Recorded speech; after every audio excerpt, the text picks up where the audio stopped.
बच्चों, कैसे हैं आप सभी? मैं आशा करती हूँ आप सभी लोग स्वस्थ एवं प्रसन्न होंगे। आज हम हमारा पाठ वाक्य विचार को बढ़ेंगे और समझेंगे। तो आइए इस पाठ को प्रारंभ करते हैं।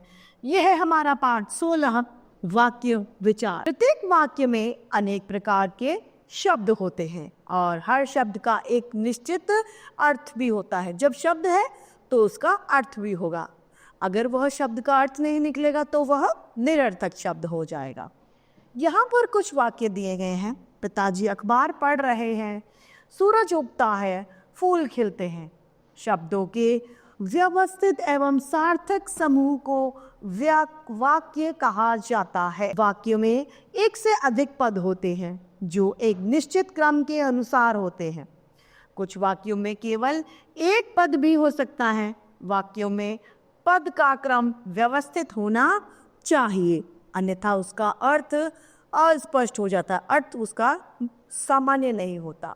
वाक्य के दो अंग होते हैं, पहला उद्देश्य, दूसरा विधेय। उद्देश्य वह है वाक्य में जिसके बारे में कुछ कहा जा रहा हो या बताया जा रहा हो, उसे उद्देश्य कहते हैं। जैसे कि राम ने कल खाना खाया था, तो यहाँ पर राम जो है उद्देश्य है, उसके अलावा संपूर्ण वाक्य विधेय कहलाता है। दूसरा है हमारा रीटा खाना बनाती है। इसका उदाहरण है रीटा, यहाँ पर उद्देश्य है।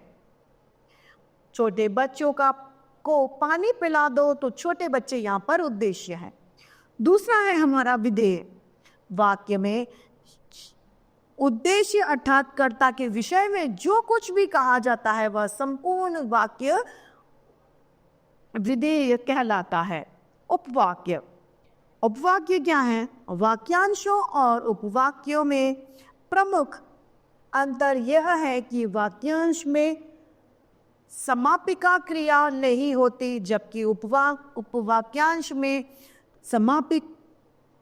समापिका क्रिया होती है। उपवाक्य 3 प्रकार के होते हैं: स्वतंत्र उपवाक्य, प्रधान उपवाक्य और आश्रित उपवाक्य। स्वतंत्र उपवाक्य क्या है? यह उपवाक्य किसी पर आश्रित नहीं होते, न स्वयं भी स्वतंत्र होते हैं। जैसे कि काश्मी पुस्तक पढ़ रहा है और शिशु लिख रहा है। इस वाक्य में 2 उपवाक्य हैं। पहला काश्मी पुस्तक पढ़ रहा है, ये दोनों उपवाक्य अपने आप में स्वतंत्र हैं। अब है प्रधान उपवाक्य। वाक्य के मुख्य उद्देश्य और मुख्य विधेय से उपवाक्य निर्मित होता है। यह उपवाक्य हालांकि दूसरे वाक्यों से जुड़ा होता है, लेकिन अर्थ और भाव की दृष्टि से यह स्वतंत्र तथा कथन का प्रमुख भाग होता है। पिताजी ने कहा, ईमानदारी सबसे अच्छी नीति है। इस वाक्य में अर्थ एवं भाव की दृष्टि से वाक्य का प्रधान या प्रमुख कथन है। पिताजी ने कहा, अतः यह प्रधान उपवाक्य है। वाक्य के दूसरे उपवाक्य में बोली गई बात ईमानदारी सबसे अच्छी नीति है। पिताजी ने कहा, वो पूरी करता है, अतः यह आश्रित उपवाक्य है। तीसरा है आश्रित उपवाक्य। जो उपवाक्य प्रधान उपवाक्य पर आश्रित हो, आश्रित उपवाक्य कहलाते हैं। जैसे कि पिताजी ने कहा, ईमानदारी सबसे अच्छी नीति है। इस वाक्य में ईमानदारी सबसे अच्छी नीति है, आश्रित वाक्य है। वाक्य के भेद 3 भेद होते हैं: सरल, संयुक्त और मिश्र। सरल वाक्य वे हैं जब किसी वाक्य में एक ही उद्देश्य और एक ही विधेय पाया जाता है, सरल वाक्य कहलाते हैं। मैं आसाम जा रही हूँ, गीता ऑफिस जाती है, ये सरल वाक्य के उद्देश्य हैं। दूसरा है संयुक्त वाक्य। संयुक्त वाक्य वह होता है जिसमें 2 या 2 से अधिक वाक्य खंड स्वतंत्र रूप से समुच्चय बोधक अवयव द्वारा आपस में जुड़ते हैं। जैसे कि रंजना पढ़ रही थी और अभिनव खेल रहा था। वह गया लेकिन वहां पहुंचा नहीं। मुझे सवेरे जल्दी उठना है, इसीलिए अभी सोना है। छात्र उत्तर पुस्तिका में लिख रहे थे परंतु अध्यापक खड़े हैं। अब है तीसरा हमारा मिश्र वाक्य। जिस वाक्य में एक प्रधान उपवाक्य तथा दूसरा आश्रित उपवाक्य हो उसे मिश्र वाक्य कहते हैं। पहला इसका उदाहरण है, मैंने एक कार खरीदी जो बैटरी से चलती थी। जब चारू गाती है तब रेखा नाचती है। यदि सुबह बेंगलोर जाना है तो हवाई अड्डे से चली जाओ। यदि फल पाना है तो मेहनत कर लो। इसके उदाहरण हैं। अर्थ के आधार पर वाक्य के भेद। पहला है विधानार्थक वाक्य। जिन वाक्यों में किसी बात अथवा कार्य के करने या होने का सामान्य कथन मात्र होता है उन्हें विधान वाक्य कहते हैं। जैसे कि रितिका बहुत बीमार है, छाया बहुत बोलती है। इसके उदाहरण है निषेधवाचक वाक्य। जिन वाक्यों में किसी बात अथवा कार्य के होने का निषेध हो उन्हें निषेधवाचक वाक्य कहते हैं। जैसे कि हम आज गांव नहीं जाएंगे, तुम अपना कार्य सही नहीं कर रहे हो। इसके उदाहरण है। तीसरा है हमारा आज्ञावाचक वाक्य। जिन वाक्यों से आज्ञा, अनुमति, उपदेश, प्रार्थना आदि का भाव प्रकट होता है वे आज्ञावाचक वाक्य कहते हैं। तुम अभी खाना खा लो, कक्षा से बाहर निकल जाओ आदि इसके उदाहरण हैं। चौथा है प्रश्नवाच्य वाक्य। जिन वाक्यों से किसी प्रकार का प्रश्न पूछा जाता है उन्हें प्रश्नवाचक वाक्य कहते हैं। तुम्हारा नाम क्या है, यह किसकी पुस्तक है, इसके उदाहरण है। पांचवा इच्छावाचक वाक्य। जिन वाक्यों से इच्छा, आशीर्वाद तथा शुभकामना का भाव प्रकट होता है उन्हें इच्छावाचक भाव कहते हैं। ईश्वर तुम्हारी रक्षा करे, सदा सुखी रहो, इसके उदाहरण है। छठा है हमारा संदेहवाचक वाक्य। जिन वाक्यों में संदेह अथवा संभावना प्रकट होती है उसे संदेहवाचक वाक्य कहते हैं। हो सकता है वह पहुंच गया हो सकता है उसने खाना न खाया हो, इसका उदाहरण है। संकेतवाचक वाक्य। जिन वाक्यों या बात से काम का होना दूसरी बात अथवा काम के होने पर निर्भर करती हैं उसे संकेतवाचक वाक्य कहते हैं। सरला आती तो आशा भी मिलती, मेहनत की होती तो सफलता भी मिलती, इसके उदाहरण हैं। आठवां विस्मयवाचक वाक्य। जिन वाक्यों से विस्मय, हर्ष, शोक, घृणा आदि के भाव प्रकट होते हैं वे विस्मयवाचक शब्द कहलाते हैं। वाह कितना सुंदर है, शाबाश बहुत अच्छा कार्य किया है। इसमें शाबाश और वाह जो है यह विस्मयवाचक शब्द वाक्यों के मेन आधार है। वाक्य संबंधी सामान्य शुद्धियां यहाँ दी गई हैं। अशुद्ध है, यहाँ देवताओं को माना जाता है, यहाँ देवतों को माना जाता है और यहाँ देवताओं को माना जाता है। इन सबों ने काम नहीं किया, इन सब ने काम नहीं किया। मेरे को बहुत पढ़ना है, मुझे बहुत पढ़ना है। तुम्हारी बात खत्म ही नहीं होती, तुम्हारी बातें खत्म नहीं होती।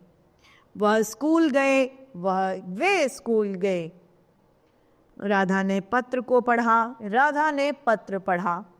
दुकान की बाईं ओर मंदिर है, दुकान के बाईं ओर मंदिर है। माँ तुम्हारे से परेशान है, माँ तुमसे परेशान है।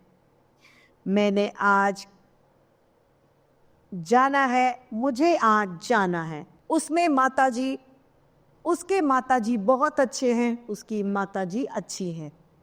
मैंने यह कार्य नहीं करना है, मुझे यह कार्य नहीं करना। काजल को पूछो वो क्या कर रही है, काजल से पूछो वह क्या कर रही है।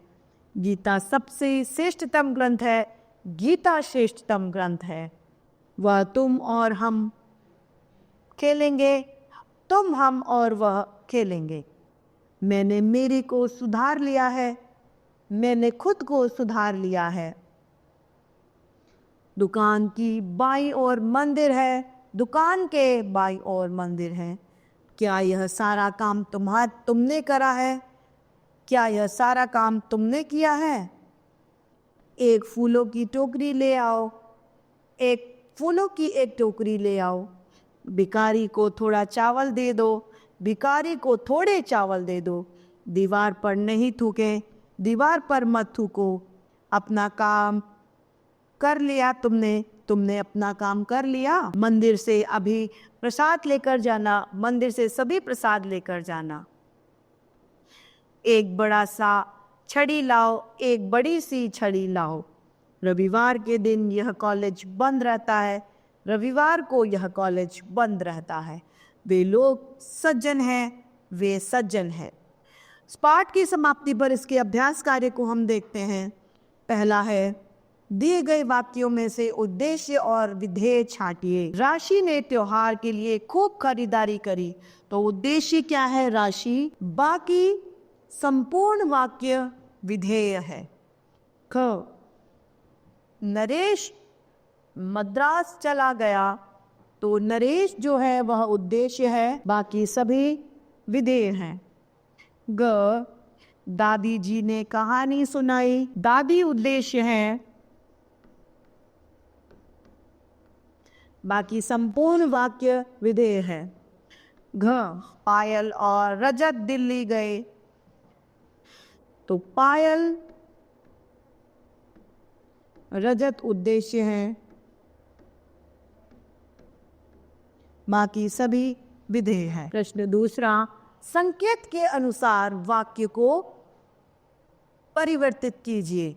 क, मैंने एक युवती को देखा जो हरी चूड़ी पहने हुई थी। इसको सरल वाक्य बनाना है, तो एक युवती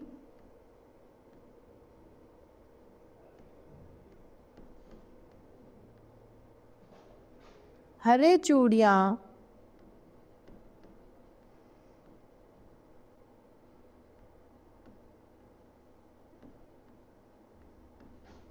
पहने थी।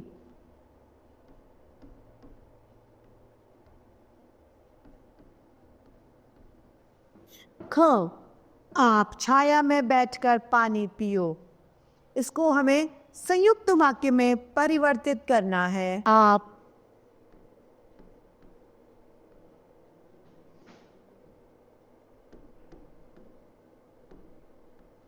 छाया में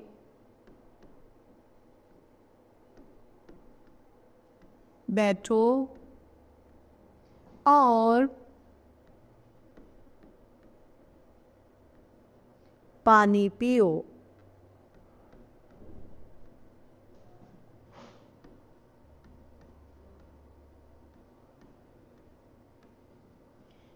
ग, लड़का थक गया था इसलिए सो गया। इसे हमें मिश्र वाक्य बनाना है। प्रश्न तीसरा, अर्थ के आधार पर निम्नलिखित वाक्यों के प्रकारों को लिखिए। किसके आधार पर हमें लिखना है? अर्थ के आधार पर। क, तुम्हें कौन कौन से विषय पढ़ाए गए हैं? तो अर्थ के आधार पर यह प्रश्नवाचक है।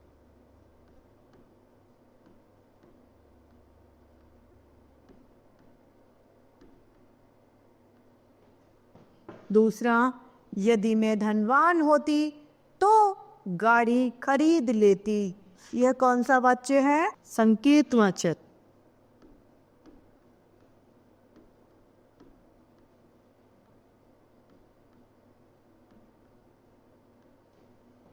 ग, शायद आज अतिथि आए, तो ये संदेहवाचक।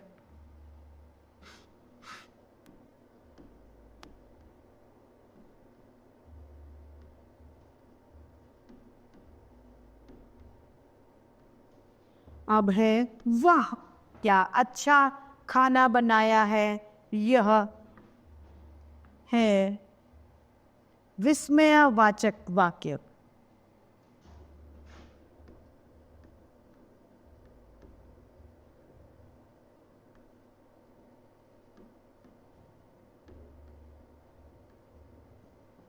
प्रश्न चौथा, निम्नलिखित वाक्यों को शुद्ध करके लिखिए। क, तुम तुम्हारे झूठे बर्तन स्वयं साफ करो। तुम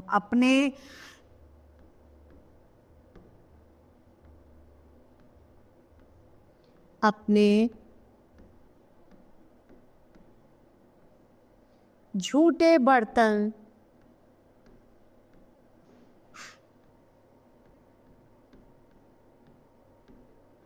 साफ करो।